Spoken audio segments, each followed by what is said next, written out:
case that is news to us or that we didn't know? So I think we learned that ATF played a greater role in it than what we thought originally. They were brought in on the onset, and we believe they were brought in the onset because of the fact of the uniqueness of the weapon, the murder weapon that was used. And there was shell casings left behind, so they get involved in the forensic aspect of it. So by leaving them in the investigation and making them part of the arrest today of Mario Fernandez is that he sees these ATF agents. If he had any connection to that gun, he knows the capability of those ATF agents. And by looking at him psychologically, he probably realizes, oh, well, oh my God, they've tied me to this weapon now, potentially. It stands to reason that he probably did have something to do with procuring the weapon, unless Mr. Tennant got it illegally off the street, which is very possible, but we know he probably didn't buy it legally because he was a convicted felon. So now you have two people in a conspiracy, and you have one person that has the capability of procuring the weapon or obtaining the weapon legally. So when we last talked, or probably the last time you talked to our station, we had a guy about this case. You know, we had this guy in custody, charged with second-degree murder, and they were still looking for people. What do you think happened in the interim with Henry Tennant in custody? And so Henry Tennant cooperated. I don't know how quickly he cooperated. Remember now, they took him into custody in August on unrelated charges, get him on a traffic stop, catch him with a small amount of marijuana, no valid driver's license, and a gun. We read the report. We see one item that's redacted out of that report that he said he found, which you could maybe surmise that that could have been the murder weapon. So now they have that. He sits in jail up until they charge him. This is several months. May or may not even talk to somebody, and you know, all of a sudden you have a jailhouse informant saying, by the way, this guy's talking about how he killed a guy. We don't know if that happened either, but anyway, it was enough to get him to cooperate. Once he cooperates, now he's filling in all the blanks leading up to Mario's involvement. The interesting part of it going further is they're not closing the investigation. It's still ongoing, and as far as I know, the reward is still out there for any more information. So what does that tell you? Is there another co-conspirator involved? Possibly. so that kind of brings us to the talk about his wife, Shauna Gardner Fernandez. She is, I mean, tell me how unusual you think it is that the warrant specifically mentions the highly acrimonious divorce between her and Bridegan. I think it's, I don't believe in coincidence. I mean, 1 in every 5 domestic murders like this, or murders similar to this, the victim knew the person, and sometimes they're related to them, right? Through marriage, through blood, whatever it may be. So when you're conducting an investigation and you're moving forward with it, you can't you're going to immediately put them in there, see if they can establish an alibi and kind of, do a timeline of where they were and what they were doing when all this played out. Plus you have co-conspirator statements tied in. You have Tennant, and Tennant may or may not have met somebody else, potentially Shauna, or maybe even somebody else that was involved in the scheme. Potentially she could have been an after-the-fact type person, as an accomplice afterwards, maybe. I don't know. The fact they were married, there is some privileged conversation there that's going to exist between them, even if it was planned before that. So, but if you're saying, like, in a warrant, I looked into Bridegans' background and I found a highly acrimonious divorce with his ex-wife. Why is that in a warrant if she's not part of the case? That's a pretty good question. I think that that is a pointer to most people that she was somehow involved, that gives her motive.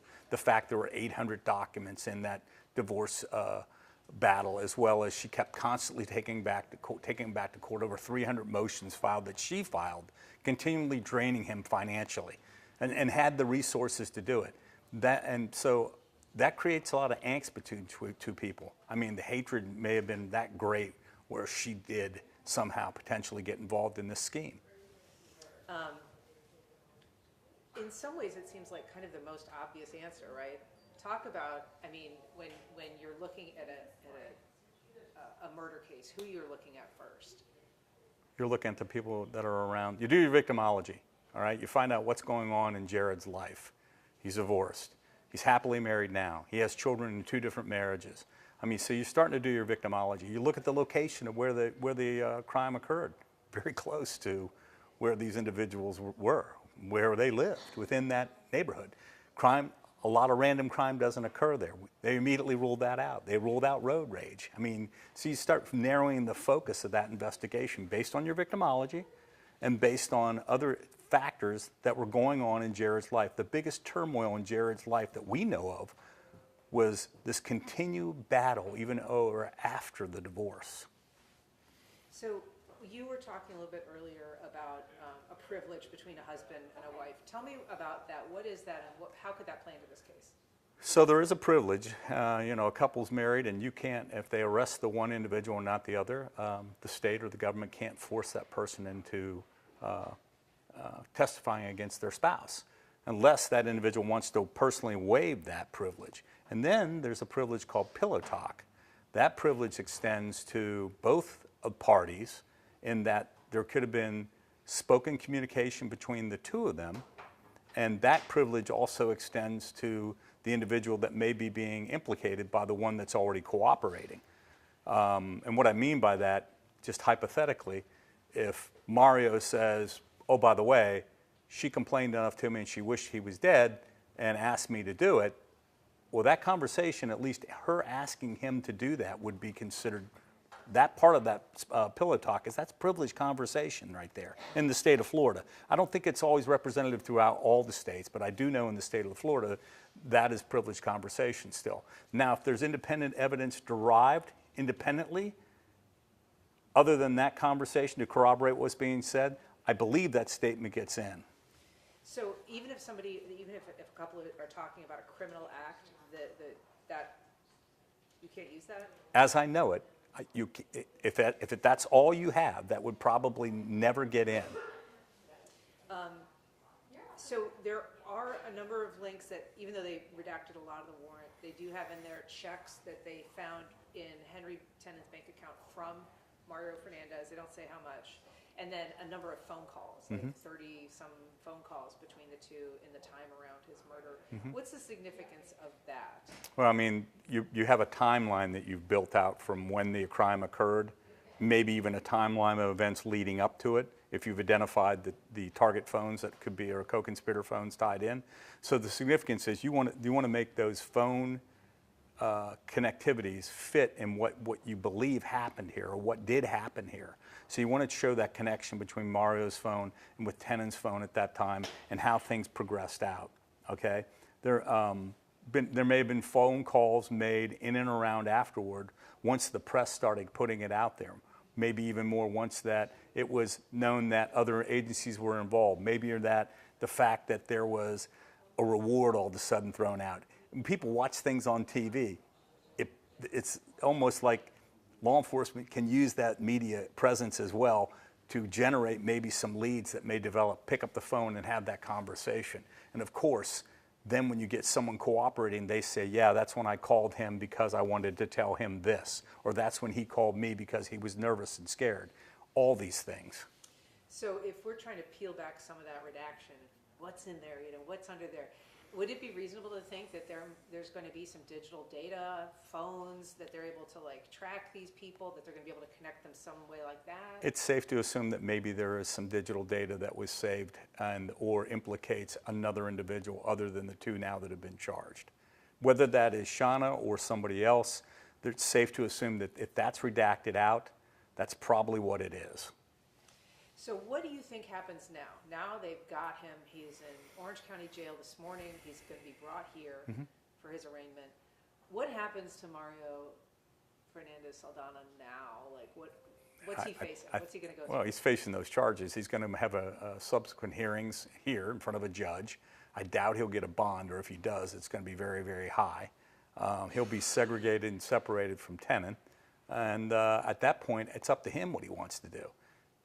He may hold strong and say, hey, no one else is involved, and it was just me and it was him. I can't deny the fact that it wasn't, or he could maybe say, well, first, let's go back. Let's back up a little bit. First, a defense attorney says one of three things if he's going to hold the line for the guy, right? My guy didn't do it, then you attack the evidence, and then you call the cops liars. Those are one of three things that happen. Doesn't always happen in that order, but that's typically how it happens, right? So he may take the posture of, He just threw it on me. I have nothing to do with it. I think he's probably beyond that posture. I think he's probably thinking, what kind of deal can I cut? Or what am I really looking at? And what can I do to help myself to mitigate it, as did Tennant. Because let's face it, Tennant, that was a capital offense. And he pled to a second-degree murder charge. It's a first-degree murder, it's a capital offense. No matter what Tennant gets at 61, if he gets 20 years, it's as good as life. I don't know what his life expectancy is, but once you're over 60, you're getting 20 or 30 years, you're almost getting a life sentence. So I think that, they all sit there and figure out in their minds with their attorney, what's the best deal I can cut here? What can happen to me? Or, I feel really comfortable. We just watched this play out in a Murdaugh trial. We watched a guy who was a former prosecutor, a former defense attorney, thought he was smarter than everybody in the room, and got up on the stand and was crucified on that stand, lying. The timeline killed him, and he couldn't overcome it. I don't necessarily think Mario taken that avenue in this one. So at this point, we asked the state attorney this morning, is like death on the table? And, she was like, we're going to take our 45 days and decide that. But right now, I mean, it is. It's Sure it is. Sure it is. In the state of Florida, it is on the table. And can it get taken away? It sure can. I mean, depending on what Mr. Fernandez wants to do. I mean, he could sit there and say, okay, I'm good with telling you what I did. I'm good with admitting to what he told you what I did. Let's go back and let's think about this. And I brought this up before in previous interviews, is that Mario's relationship with Tennant is greater than what we know. I don't know what it is, but it's more than a landlord-tenant relationship, and it's got to be more than I use you as a handyman to come to you, to seek you out, to commit such a heinous crime on somebody, and then count on keeping their mouths shut. And let's face it, I don't know if Mr. Tennant's ever killed anybody before in his life, but he doesn't fit the standard profile of a hitman, right? So what do? You find somebody, if you're Mario, you find somebody you truly trust. Maybe somebody you've known all your life. Maybe somebody who served as a father figure for you because you didn't have a father. I don't know what the relationship is, but I believe it's greater than just that I rented property to you, and I also had a situation where I used you oftentimes maybe to fix something. You had to have a tighter bond than that. So what prosecutors, will they be meeting with him? Will they be asking him to participate? What practically speaking could we expect? I think prosecutors are going to go in a wait-and-see mode until he gets counsel on board, and he will. And then they're going to find out what the client wants to do, what Mr. Fernandez wants to do. I mean, he's going to meet with counsel, and he's going to talk about it. And he's going to know a lot of the evidence right up front. I guarantee you the version he's getting to read is not redacted.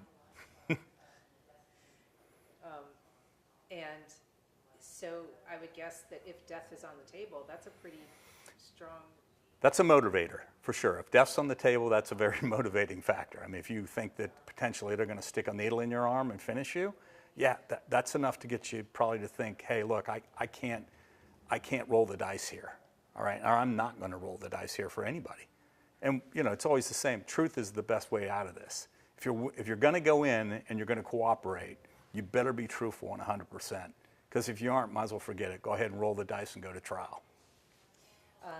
So for the family, they're obviously welcome this news, but everybody seems to be saying, we know there's more, we know there's more, we believe there's more out there. Well, the family's still hurt and grieving. I mean, you had a young man's life snuffed out quickly.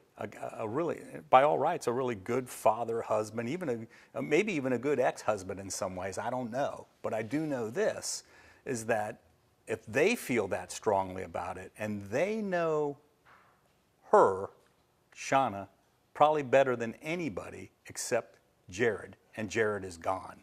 Jared conveyed a lot of information to his current wife and his brother, and probably his other family members about her.